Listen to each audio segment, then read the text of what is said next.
मेरे प्यारे देशवासियों, नमस्कार। आमतौर पर ये समय उत्सव का होता है।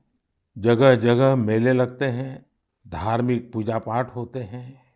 कोरोना के इस संकट काल में लोगों में उमंग तो है, उत्साह भी है, लेकिन हम सबको मन को छू जाए वैसा अनुशासन भी है। बहुतेक रूप में देखा जाए तो नागरिकों में दायित्व का एहसास भी है।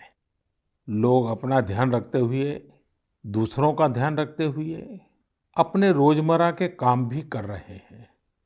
देश में हो रहे हर आयोजन में जिस तरह का संयम और सादगी इस बार देखी जा रही है, वो अभूतपूर्व है।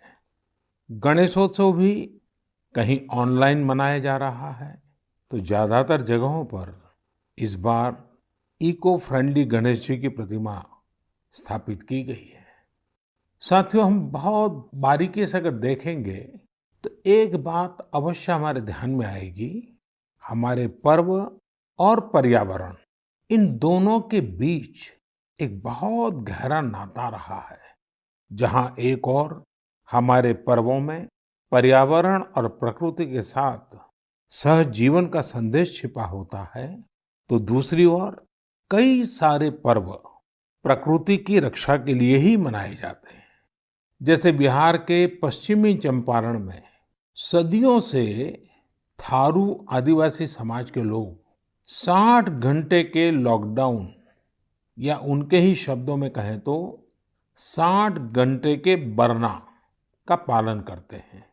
प्रकृति की रक्षा के लिए बरना को थारू समाज ने अपनी परंपरा का हिस्सा बना लिया है और सदियों से बनाया है। इस दौरान न कोई गांव में आता है, न ही कोई अपने घरों से बाहर निकलता है। और लोग मानते हैं कि अगर वो बाहर निकले या कोई बाहर से आया, तो उनके आने जाने से लोगों की रोजमर्रा की गतिविधियों से नए पेड़ पौधों को नुकसान हो सकता है। बरना की शुरुआत में भव्य तरीके से हमारे आदिवासी भाई बहन पूजा पाठ करते हैं और उसकी समाप्ति पर आदिवासी परंपरा के गीत, संगीत, नृत्य जम करके उसके कार्यक्रम भी होते हैं। साथियों, इन दिनों ओणम का पर्व भी धूमधाम से मनाया जा रहा है। ये पर्व चिनगम महीने में आता है। इस दौरान लोग कुछ नया खरीदते हैं, अपने घरों को सजाते हैं, पुक्कलम बनाते हैं, ओणम सादिया का आनंद लेते हैं। तरह तरह के खेल और प्रतियोगिताएं भी होती हैं। ओणम की धूम तो आज दूर सुदूर विदेशों तक पहुंची हुई है। अमेरिका हो, यूरोप हो या खाड़ी देश हो, ओणम का उल्लास आपको हर कहीं मिल जाएगा। ओणम एक इंटरनेशनल फेस्टिवल बनता जा रहा है। साथियों, ओणम हमारी कृषि से जुड़ा हुआ पर्व है। ये हमारी ग्रामीण अर्थव्यवस्था के लिए भी एक नई शुरुआत का समय होता है। किसानों की शक्ति से ही तो हमारा जीवन, हमारा समाज चलता है। हमारे पर्व किसानों के परिश्रम से ही रंग बिरंगे बनते हैं। हमारे अन्नदाता को, किसानों की जीवनदायिनी शक्ति को वेदों में भी बहुत गौरवपूर्ण रूप से नमन किया गया है। ऋग्वेद में मंत्र है, अन्नानाम पतये नमः, अन्नानाम पतये नमः, क्षेत्राणाम पतये नमः। अर्थात अन्नदाता को नमन है, किसान को नमन है। हमारे किसानों ने कोरोना के इस कठिन परिस्थितियों में भी अपनी ताकत को साबित किया है। हमारे देश में इस बार खरीफ की फसल की बुआई पिछले साल के मुकाबले 7% ज्यादा हुई है। धान की रुपाई इस बार लगभग 10%, दालें लगभग 5%, मोटे अनाज, कोर्स सीरियल्स लगभग 3%, ऑयल सीड्स लगभग 13%, कपास लगभग 3% ज्यादा बोई गई है।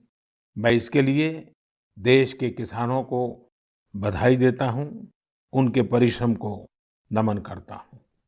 मेरे प्यारे देशवासियों, कोरोना के इस कालखंड में देश कई मोर्चों पर एक साथ लड़ रहा है। लेकिन इसके साथ-साथ कई बार मन में ये भी सवाल आता रहा कि इतने लंबे समय तक घरों में रहने के कारण मेरे छोटे-छोटे बाल मित्रों का समय कैसे बीतता होगा? और इसी से मैंने गांधीनगर की चिल्ड्रन यूनिवर्सिटी, जो दुनिया में एक अलग तरह का प्रयोग है, भारत सरकार के महिला और बाल विकास मंत्रालय, शिक्षा मंत्रालय, सूक्ष्म लघु और मध्यम उद्योग मंत्रालय, इन सभी के साथ मिलकर हम बच्चों के लिए क्या कर सकते हैं, इस पर मंथन किया, चिंतन किया। मेरे लिए ये बहुत सुखद था, लाभकारी भी था, क्योंकि एक प्रकार से ये मेरे लिए भी कुछ नया जानने का, नया सीखने का अवसर बन गया। साथियों, हमारे चिंतन का विषय था खिलौने और विशेषकर भारतीय खिलौने।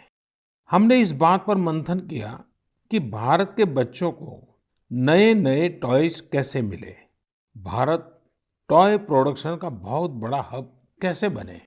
वैसे मैं मन की बात सुन रहे बच्चों के माता-पिता से क्षमा मांगता हूं, क्योंकि हो सकता है उन्हें अब ये मन की बात सुनने के बाद खिलौनों की नई-नई डिमांड सुनने का शायद एक नया काम सामने आ जाएगा।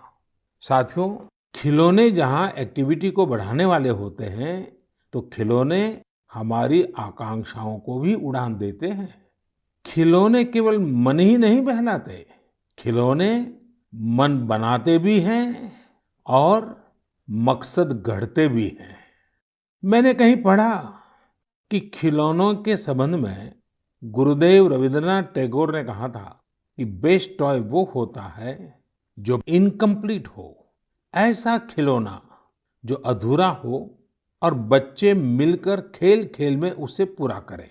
गुरुदेव टैगोर ने कहा था कि जब वो छोटे थे तो खुद की कल्पना से घर में मिलने वाले सामानों से ही अपने दोस्तों के साथ अपने खिलौने और खेल बनाया करते थे। लेकिन एक दिन बचपन के उन मौज मस्ती भरे पलों में बड़ों का दखल हो गया। हुआ ये था कि उनका एक साथी एक बड़ा और सुंदर सा विदेशी खिलौना लेकर आ गया। खिलौनों को लेकर इतराते हुए अब सब साथी का ध्यान खेल से ज्यादा खिलौने पर रह गया। हर किसी के आकर्षण का केंद्र खेल नहीं रहा, खिलौना बन गया। जो बच्चा कल तक सबके साथ खेलता था, सबके साथ रहता था, घुल मिल जाता था, खेल में डूब जाता था, वो अब दूर रहने लगा। एक तरह से बाकी बच्चों से भेद का भाव उसके मन में बैठ गया। महंगे खिलौने में बनाने के लिए भी कुछ नहीं था, सीखने के लिए भी कुछ नहीं था। यानी कि एक आकर्षक खिलौने ने एक उत्कृष्ट बच्चे को कहीं दबा दिया, छिपा दिया, मुरझा दिया। इस खिलौने ने धन का, संपत्ति का, जरा बड़प्पन का प्रदर्शन कर लिया, लेकिन उस बच्चे की क्रिएटिव स्पिरिट को बढ़ने और संवरने से रोक दिया। खिलौना तो आ गया, पर खेल खत्म हो गया और बच्चे का खिलना भी खो गया।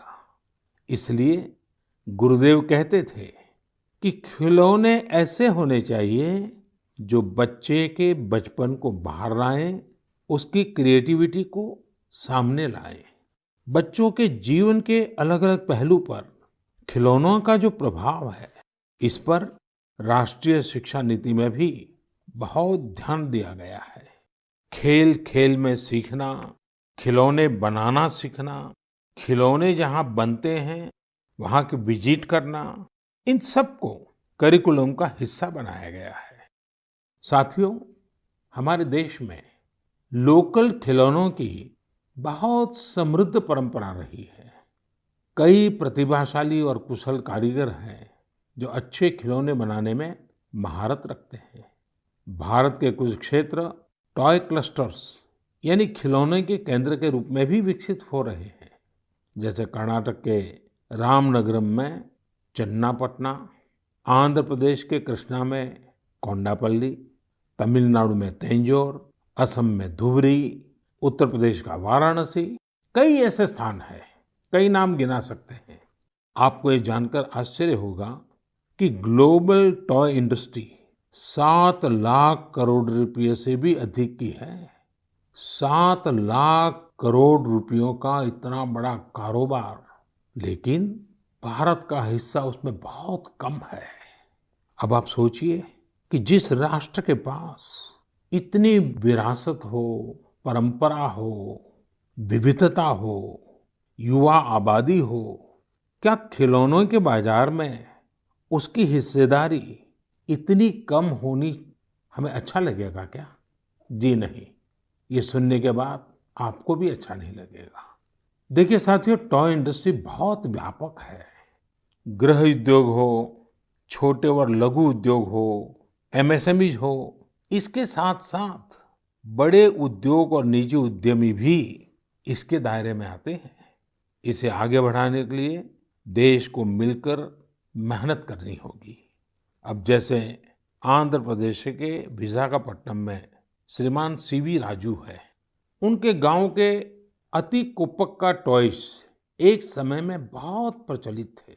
इनकी खासियत ये थी कि खिलौने लकड़ी से बनते थे और दूसरी बात ये कि इन खिलौनों में आपको कहीं कोई एंगल या कोण नहीं मिलता था। ये खिलौने हर तरफ से राउंड होते थे, इसलिए बच्चों को चोट की भी गुंजाइश नहीं होती थी। सीवी राजू ने एतिकोप्पका टॉयज के लिए अब अपने गांव के कारीगरों के साथ मिलकर एक तरह से नया मूवमेंट शुरू कर दिया है। बेहतरीन क्वालिटी के एतिकोप्पका टॉयज बनाकर सीवी राजू ने स्थानीय खिलौनों की खोई हुई गरिमा को वापस ला दिया है। खिलौनों के साथ हम 2 चीजें कर सकते हैं। अपने गौरवशाली अतीत को अपने जीवन में फिर से उतार सकते हैं और अपने स्वर्णिम भविष्य को भी संवार सकते हैं। मैं अपने स्टार्टअप मित्रों को, हमारे नए उद्यमियों से कहता हूँ, टीम अप फॉर टॉयज। आइए मिलकर खिलौने बनाएं। अब सभी के लिए लोकल खिलौनों के लिए वोकल होने का समय है। आइए हम अपने युवाओं के लिए कुछ नए प्रकार के अच्छी क्वालिटी वाले खिलौने बनाते हैं। खिलौना वो हो जिसकी मौजूदगी में बचपन खिले भी, खिलखिलाए भी। हम ऐसे खिलौने बनाएं जो पर्यावरण के भी अनुकूल हो।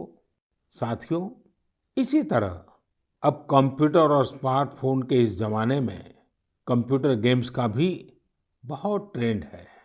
ये गेम्स बच्चे भी खेलते हैं, बड़े भी खेलते हैं, लेकिन इनमें भी जितने गेम्स होते हैं उनकी थीम्स भी अधिकतर बाहर की ही होती है।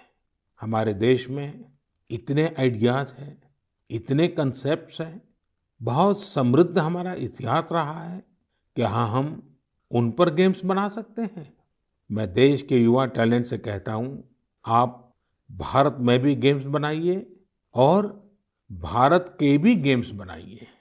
कहा भी जाता है, लेट द गेम्स बिगिन।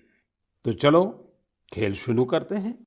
साथियों, आत्मनिर्भर भारत अभियान में वर्चुअल गेम्स हो, टॉयज का सेक्टर हो, सबने बहुत महत्वपूर्ण भूमिका निभानी है और ये अवसर भी है। जब आज से 100 वर्ष पहले असहयोग आंदोलन शुरू हुआ तो गांधी जी ने लिखा था कि असहयोग आंदोलन देशवासियों में आत्मसम्मान और अपनी शक्ति का बोध कराने का एक प्रयास है। आज जब हम देश को आत्मनिर्भर बनाने का प्रयास कर रहे हैं तो हमें पूरे आत्मविश्वास के साथ आगे बढ़ना है। हर क्षेत्र में देश को आत्मनिर्भर बनाना है। असहयोग आंदोलन के रूप में जो बीज बोया गया था उसे अब आत्मनिर्भर भारत के वटवृक्ष में परिवर्तित करना हम सबका दायित्व है। मेरे प्यारे देशवासियों, भारतीयों के इनोवेशन और सॉल्यूशन देने की क्षमता का लोहा हर कोई मानता है और जब समर्पण भाव हो, संवेदना हो, तो ये शक्ति असीम बन जाती है। इस महीने की शुरुआत में देश के युवाओं के सामने एक ऐप इनोवेशन चैलेंज रखा गया।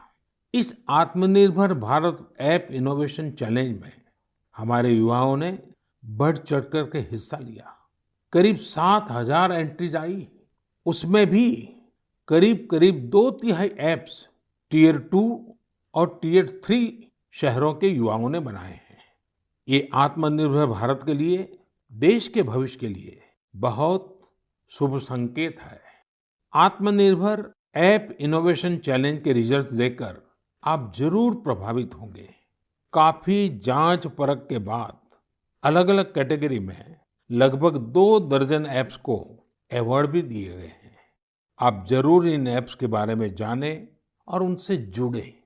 हो सकता है आप भी ऐसा कुछ बनाने के लिए प्रेरित हो जाएं। इनमें एक ऐप है कुटुकी किड्स लर्निंग ऐप। ये छोटे बच्चों के लिए ऐसा इंटरेक्टिव ऐप है जिसमें गानों और कहानियों के जरिए बात-बात में ही बच्चे मैथ, साइंस में बहुत कुछ सीख सकते हैं। इसमें एक्टिविटीज भी हैं, खेल भी हैं। इसी तरह एक माइक्रो ब्लॉगिंग प्लेटफॉर्म का भी ऐप है। इसका नाम है कू, KOO, कू। इसमें हम अपनी मातृभाषा में टेक्स्ट, वीडियो और ऑडियो के जरिए अपनी बात रख सकते हैं, इंटरेक्ट कर सकते हैं। इसी तरह चिंगारी ऐप भी युवाओं के बीच काफी पॉपुलर हो रहा है। एक ऐप है आस्क सरकार। इसमें चैटबॉट के जरिए आप इंटरेक्ट कर सकते हैं और किसी भी सरकारी योजना के बारे में सही जानकारी हासिल कर सकते हैं, वो भी टेक्स्ट, ऑडियो और वीडियो तीनों तरीकों से। ये आपकी बड़ी मदद कर सकता है। एक और ऐप है स्टेप सेट गो। ये फिटनेस ऐप है। आप कितना चले, कितनी कैलोरीज बर्न की, ये सारा हिसाब ये ऐप रखता है और आपको फिट रहने के लिए मोटिवेट भी करता है। मैंने कुछ ही उदाहरण दिए हैं। कई और ऐप्स ने भी इस चैलेंज को जीता है। कई बिजनेस ऐप्स हैं, गेम्स के ऐप्स हैं, जैसे is equal to books and expense, Zoho workplace, FTC talent. आप इनके बारे में नेट पर सर्च करिए, आपको बहुत जानकारी मिलेगी। आप भी आगे आए, कुछ इनोवेट करें, कुछ इम्प्लीमेंट करें। आपके प्रयास आज के छोटे-छोटे स्टार्टअप्स कल बड़ी-बड़ी कंपनियों में बदलेंगे और दुनिया में भारत की पहचान बनेंगे। और आप ये मत भूलिए कि आज जो दुनिया में बहुत बड़ी-बड़ी कंपनियां नजर आती है ना, वे भी कभी स्टार्टअप हुआ करती थी। प्रिय देशवासियों, हमारे यहाँ के बच्चे, हमारे विद्यार्थी अपनी पूरी क्षमता दिखा पाएं, अपना सामर्थ्य दिखा पाएं, इसमें बहुत बड़ी भूमिका न्यूट्रिशन की भी होती है, पोषण की भी होती है। पूरे देश में सितंबर महीने को पोषण माह, न्यूट्रिशन मंथ के रूप में मनाया जाएगा। नेशन और न्यूट्रिशन का बहुत गहरा संबंध होता है। हमारे यहाँ एक कहावत है, यथा अन्नम तथा मन्नम, यानी जैसा अन्न होता है वैसा ही हमारा मानसिक और बौद्धिक विकास भी होता है। एक्सपर्ट्स कहते हैं कि शिशु को गर्भ में और बचपन में जितना अच्छा पोषण मिलता है, उतना अच्छा उसका मानसिक विकास होता है और वो स्वस्थ रहता है। बच्चों के पोषण के लिए भी उतना ही जरूरी है कि माँ को भी पूरा पोषण मिले। और पोषण या न्यूट्रिशन का मतलब केवल इतना ही नहीं होता कि आप क्या खा रहे हैं, कितना खा रहे हैं, कितनी बार खा रहे हैं।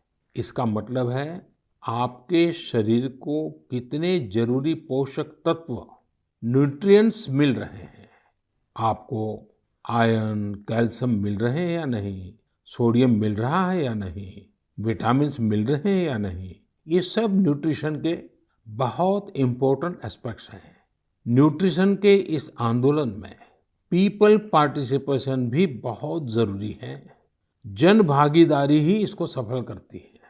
पिछले कुछ वर्षों में इस दिशा में देश में काफी प्रयास किए गए हैं। खासकर हमारे गांवों में इसे जन भागीदारी से जन आंदोलन बनाया जा रहा है। पोषण सप्ताह हो, पोषण माह हो, इनके माध्यम से ज्यादा जागरूकता पैदा की जा रही है। स्कूलों को जोड़ा गया है, बच्चों के लिए प्रतियोगिताएं हो, उनमें अवेयरनेस बढ़े, इसके लिए भी लगातार प्रयास जारी हैं। जैसे क्लास में एक क्लास मॉनिटर होता है, उसी तरह न्यूट्रिशन मॉनिटर भी हो, रिपोर्ट कार्ड की तरह न्यूट्रिशन कार्ड भी बने, इस तरह की भी शुरुआत की जा रही है। पोषण माह न्यूट्रिशन मंथ के दौरान माय गॉव पोर्टल पर एक फूड एंड न्यूट्रिशन क्विज भी आयोजित की जाएगी और साथ ही एक मीम कंपटीशन भी होगा। आप खुद पार्टिसिपेट करें और दूसरों को भी मोटिवेट करें। साथियों, अगर आपको गुजरात में सरदार वल्लभ भाई पटेल के स्टैच्यू ऑफ यूनिटी जाने का अवसर मिला होगा और कोविड के बाद जब वो खुलेगा और आपको जाने का अवसर मिलेगा, तो वहाँ एक यूनिक प्रकार का न्यूट्रिशन पार्क बनाया गया है। खेल खेल में ही न्यूट्रिशन की शिक्षा आनंद प्रमोद के साथ वहाँ जरूर देख सकते हैं। साथियों, भारत एक विशाल देश है। खान पान में ढेर सारी विविधता है। हमारे देश में 6 अलग-अलग ऋतुएं होती हैं। अलग-अलग क्षेत्रों में वहाँ के मौसम के हिसाब से अलग-अलग चीजें पैदा होती हैं। इसलिए ये बहुत ही महत्वपूर्ण है कि हर क्षेत्र के मौसम, वहाँ के स्थानीय भोजन और वहाँ पैदा होने वाले अन्न, फल, सब्जियों के अनुसार एक पोषक न्यूट्रिएंट रिच डाइट प्लान बने। अब जैसे मिलेट्स, मोटे अनाज, रागी है, ज्वार है, ये बहुत उपयोगी पोषक आहार है। एक भारतीय कृषि कोष तैयार किया जा रहा है। इसमें हर एक जिले में क्या क्या फसल होती है, उनकी न्यूट्रिशन वैल्यू कितनी है, इसकी पूरी जानकारी होगी। ये आप सबके लिए बहुत बड़े काम का कोष हो सकता है। आइए, पोषण माह में पौष्टिक खाने और स्वस्थ रहने के लिए हम सभी को प्रेरित करें। प्रिय देशवासियों, बीते दिनों जब हम अपना स्वतंत्रता दिवस मना रहे थे, तब एक दिलचस्प खबर पर मेरा ध्यान गया। ये खबर है हमारे सुरक्षा बलों के 2 जाबाज किरदारों की। एक है सोफी और दूसरी विदा। सोफी और विदा इंडियन आर्मी के श्वान है, डॉग्स है, और उन्हें chief of army staff commendation card से सम्मानित किया गया है। सोफी और विदा को ये सम्मान इसलिए मिला क्योंकि इन्होंने अपने देश की रक्षा करते हुए अपना कर्तव्य बखूबी निभाया है। हमारी सेनाओं में, हमारे सुरक्षा बलों के पास ऐसे कितने ही बहादुर श्वान हैं, डॉग्स हैं, जो देश के लिए जीते हैं और देश के लिए अपना बलिदान भी देते हैं। कितने ही बम धमाकों को, कितनी ही आतंकी साजिशों को रोकने में ऐसे डॉग्स ने बहुत अहम भूमिका निभाई है। कुछ समय पहले मुझे देश की सुरक्षा में डॉग्स की भूमिका के बारे में बहुत विस्तार से जानने को मिला। कई किस्से भी सुने। एक डॉग बलराम ने 2006 में अमरनाथ यात्रा के रास्ते में बड़ी मात्रा में गोला बारूद खोज निकाला था। 2002 में भावना ने आईईडी खोजा था। आईईडी निकालने के दौरान आतंकियों ने विस्फोट कर दिया और श्वान शहीद हो गए। 2-3 वर्ष पहले छत्तीसगढ़ के बीजापुर में सीआरपीएफ का स्निफर डॉग क्रैकर भी आईईडी ब्लास्ट में शहीद हो गया था। कुछ दिन पहले ही आपने शायद टीवी पर एक बड़ा भावुक करने वाला दृश्य देखा होगा, जिसमें बीड़ पुलिस अपने साथी डॉग रॉकी को पूरे सम्मान के साथ आखिरी विदाई दे रही थी। रॉकी ने 300 से ज्यादा केसों को सुलझाने में पुलिस की मदद की थी। डॉग की डिजास्टर मैनेजमेंट और रेस्क्यू मिशंस में भी बहुत बड़ी भूमिका होती है। भारत में तो national disaster response force NDRF ने ऐसे दर्जनों डॉग्स को स्पेशली ट्रेन किया है। कहीं भूकंप आने पर, इमारत गिरने पर, मलबे में दबे जीवित लोगों को खोज निकालने में ये डॉग्स बहुत एक्सपर्ट्स होते हैं। साथियों, मुझे यह भी बताया गया कि इंडियन ब्रीड के डॉग्स भी बहुत अच्छे होते हैं, बहुत सक्षम होते हैं। इंडियन ब्रीड्स में मुधोल हाउंड है, हिमाचली हाउंड है, ये बहुत ही अच्छी नस्लें हैं। राजपलायम, कन्नी, चिप्पीपराई और कोम्बाई भी बहुत शानदार इंडियन ब्रीड्स हैं।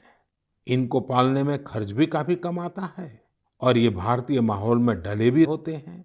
अब हमारी सुरक्षा एजेंसियों ने भी इन इंडियन ब्रीड्स के डॉग्स को अपनी सुरक्षा दस्ते में शामिल कर रही है। पिछले कुछ समय में आर्मी, सीआईएसएफ, एनएसजी ने मुधोल हाउंड डॉग्स को ट्रेन करके डॉग स्क्वाड में शामिल किया है। सीआरपीएफ ने कोम्बाई डॉग्स को शामिल किया है। Indian council of agriculture research भी भारतीय नस्ल के डॉग्स पर रिसर्च कर रही है। मकसद यही है कि इंडियन ब्रीड्स को और बेहतर बनाया जा सके और उपयोगी बनाया जा सके। आप इंटरनेट पर इनके नाम सर्च करिए, इनके बारे में जानिए। आप इनकी खूबसूरती, इनकी क्वालिटी देखकर हैरान हो जाएंगे। अगली बार जब भी आप डॉग पालने की सोचें, आप जरूर इनमें से ही किसी इंडियन ब्रीड के डॉग को घर लाएं। आत्मनिर्भर भारत जब जन मन का मंत्र बन ही रहा है, तो कोई भी क्षेत्र इससे पीछे कैसे छूट सकता है। मेरे प्रिय देशवासियों, कुछ दिनों बाद 5 सितंबर को हम शिक्षक दिवस मनाएंगे।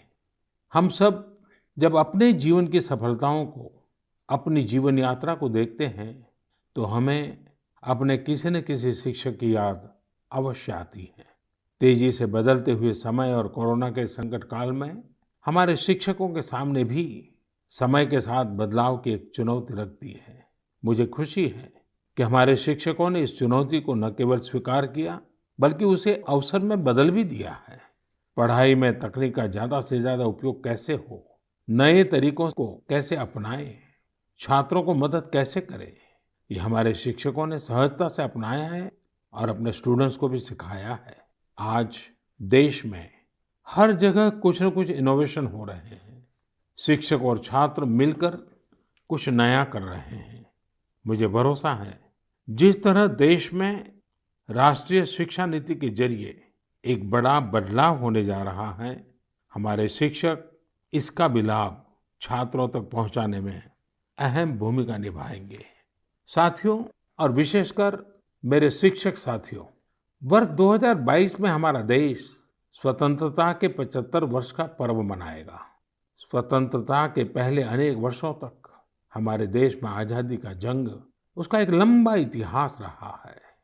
इस दौरान देश का कोई कोना ऐसा नहीं था जहां आजादी के मतवालों ने अपने प्राण न्योछावर न किए हों, अपना सर्वस्व त्याग न दिया हो। ये बहुत आवश्यक है कि हमारी आज की पीढ़ी, हमारे विद्यार्थी आजादी की जंग, हमारे देश के नायकों से परिचित रहे, उसे उतना ही महसूस करें। अपने जिले से, अपने क्षेत्र में आजादी के आंदोलन के समय क्या हुआ, कैसे हुआ, कौन शहीद हुआ, कौन कितने समय तक देश के लिए जेल में रहा, ये बातें हमारे विद्यार्थी जानेंगे तो उनके व्यक्तित्व में भी इसका प्रभाव दिखेगा। इसके लिए बहुत से काम किए जा सकते हैं, जिसमें हमारे शिक्षकों का बड़ा दायित्व है। जैसे आप जिस जिले में हैं, वहाँ शताब्दियों तक जो आजादी का जंग चला, उन आजादी के जंग में वहाँ कोई घटनाएं घटी है क्या, इसे लेकर विद्यार्थियों से रिसर्च करवाई जा सकती है। उसे स्कूल के हस्तलिखित अंक के रूप में तैयार किया जा सकता है। आपके शहर में स्वतंत्रता आंदोलन से जुड़ा कोई स्थान हो तो छात्र छात्राओं को वहाँ ले जा सकते हैं। किसी स्कूल के विद्यार्थी ठान सकते हैं कि वो आज़ादी के 75 वर्ष में अपने क्षेत्र के आज़ादी के 75 नायकों पर कविताएं लिखेंगे, नाट्य कथाएं लिखेंगे। आपके प्रयास देश के हजारों लाखों अनसंग हीरोज को सामने लाएंगे, जो देश के लिए जिए, जो देश के लिए खप गए, जिनके नाम समय के साथ विस्मृत हो गए। ऐसे महान व्यक्तित्वों को अगर हम सामने लाएंगे, आज़ादी के 75 वर्ष में उन्हें याद करेंगे, तो उनको सच्ची श्रद्धांजलि होगी। और जब 5 सितंबर को शिक्षक दिवस मना रहे हैं, तब मैं मेरे शिक्षक साथियों से जरूर आग्रह करूंगा कि वे इसके लिए एक माहौल बनाएं, सबको जोड़ें और सब मिलकर के जुट जाएं। मेरे प्रिय देशवासियों, देश आज जिस विकास यात्रा पर चल रहा है, इसकी सफलता सुखद तभी होगी जब हर एक देशवासी इसमें शामिल हो, इस यात्रा का यात्री हो, इस पथ का पथिक हो। इसलिए ये जरूरी है कि हर एक देशवासी स्वस्थ रहे, सुखी रहे और हम मिल करके कोरोना को पूरी तरह से हराएं। कोरोना तभी हारेगा जब आप सुरक्षित रहेंगे, जब आप 2 गज की दूरी, मास्क जरूरी, इस संकल्प का पूरी तरह से पालन करेंगे। आप सब स्वस्थ रहिए, सुखी रहिए। इन्हीं शुभकामनाओं के साथ